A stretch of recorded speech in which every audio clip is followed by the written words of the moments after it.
शिव और व्यभिचार जो संपूर्ण ब्रह्म स्वरूप है,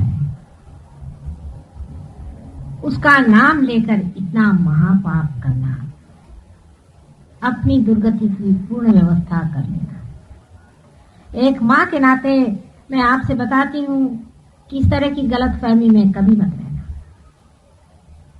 तंत्र का तरीका जो है बिल्कुल शैतानी तरीका है। आज महाशिवरात्रि के रोज मैं चाहती हूँ कि आप उसके बारे में थोड़ा सा जरूर बताऊंगा। तंत्र की व्यवस्था ये होती है कि जो चीज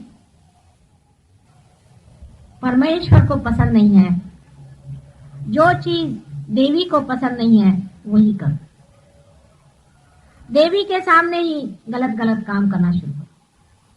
व्यभिचार, सब तरह की विद्रूप बातें जिससे देवी देख करके घृणा से वहां से हट जाए। शुरू में तो देवी उन पे उत्पात करती है, कूदते हैं, नाचते हैं, चिल्लाते हैं, चीखते हैं, गर्मियां होती हैं, फोड़ी निकलती है बदन पे। इसको कुंडलिनी जागृति भी बहुत से लोग कहते हैं।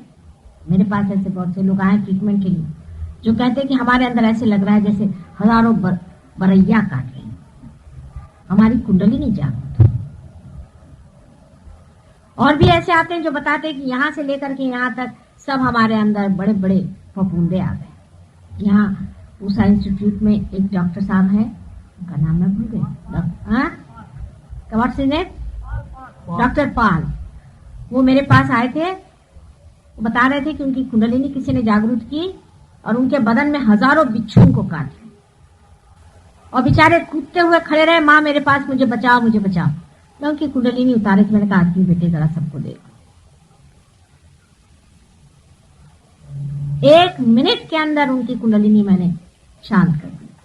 कुंडलिनी नहीं, श्री गणेश जो कि शिव जी के पुत्र हैं, जो शक्ति के पुत्र हैं, उनका गुस्सा था।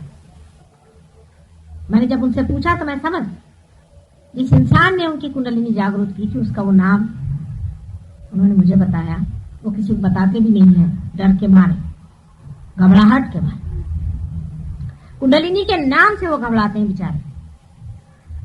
ये उनकी हालत कर दी और उनसे कहा कि तुम्हारी कुंडलिनी जागृत हो गई सारे बदन में। ऐसा समझ लीजिए कि जैसे सब हाथ पैर जल गए, ब्लिस्टर सारे बदन। 1 मिनट के अंदर कुंडलिनी शांत हो गई। सो कैसे? सिर्फ गणेश, श्री गणेश, क्योंकि वे मुझे जानते।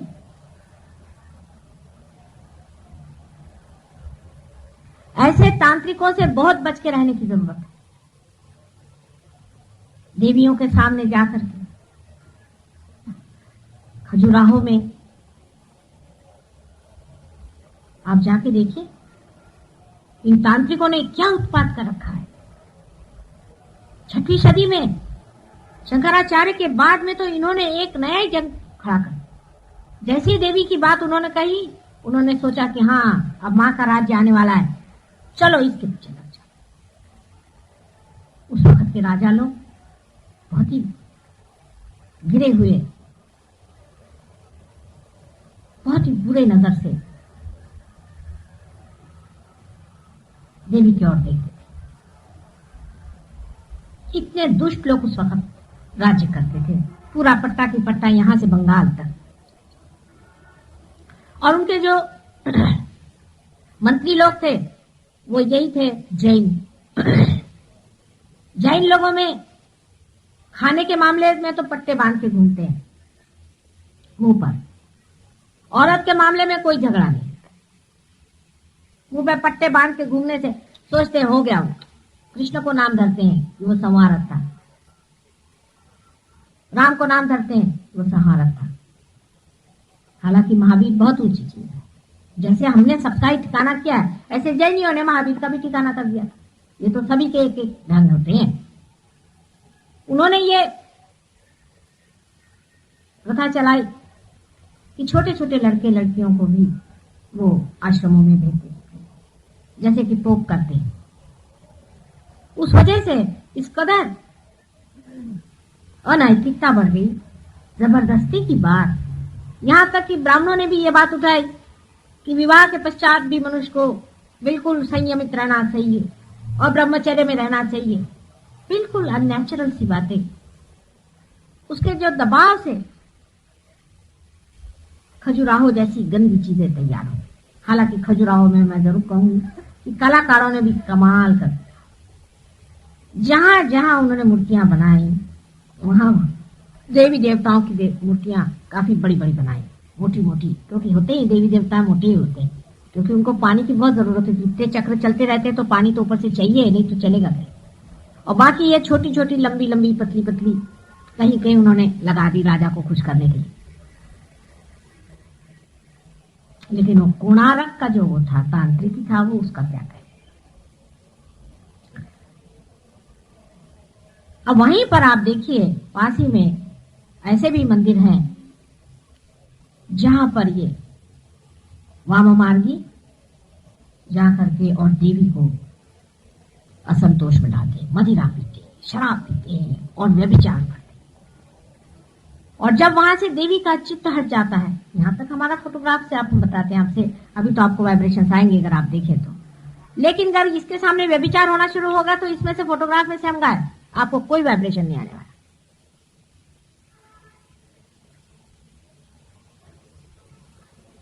चित्त हट जाता है, वहां चित्त ही हट गया, क्योंकि व्यभिचार और गंदगी के पास देवी क्यों रहने चाहिए।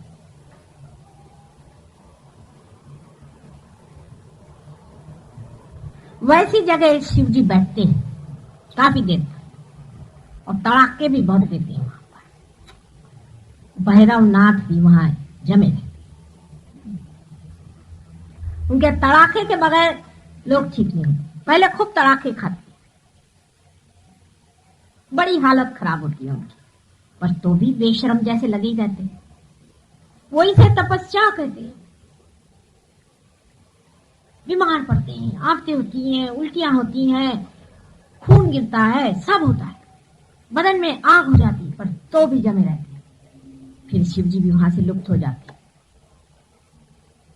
फिर अपना वहां अड्डा जमाया, चरस भांग घोल करके और गजेड़ियों की वहां महफिल बैठती है, रात में व्यभिचार होते हैं और उसके बाद सब स्पिरिट्स बुलाए जाते हैं और उन स्पिरिट्स को हाथ में लेकर के फिर उसी से सब ये जो धंधे जो मैंने कल आपको बताए थे वो किए जाते।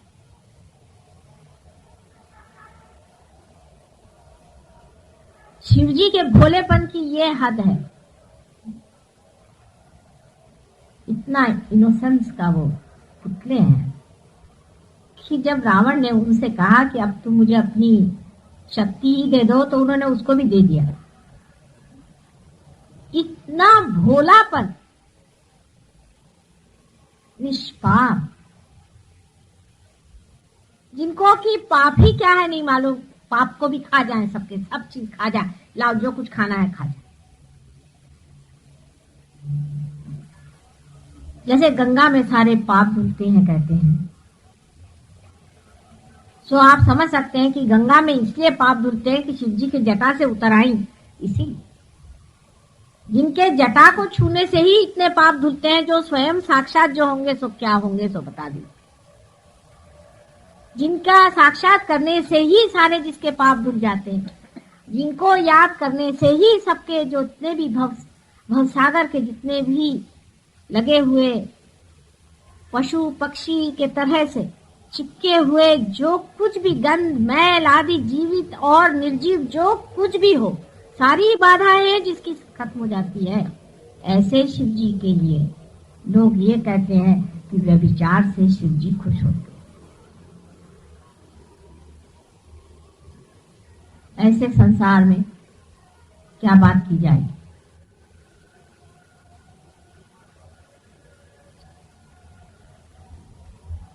ये तांत्रिक शिव जी के दुश्मन नर्क में मरेंगे कीड़े के मौत से, हजारों वर्षों तक ये नर्क में रहेंगे, इसमें कोई शंका नहीं। लेकिन जो लोग इनकी बातों में फंसते हैं और इनके चक्करों में घूमते हैं, भूत प्रेत आदि को इस्तेमाल करते हैं, दूसरों का नाश करते हैं, वे भी उनके पीछे ही जाने वाले हैं। सभी सहजियों से विनती है, हमारे इस चैनल को सब्सक्राइब करके सहज को फैलाने में हमारी मदद करें। जय श्री माता जी।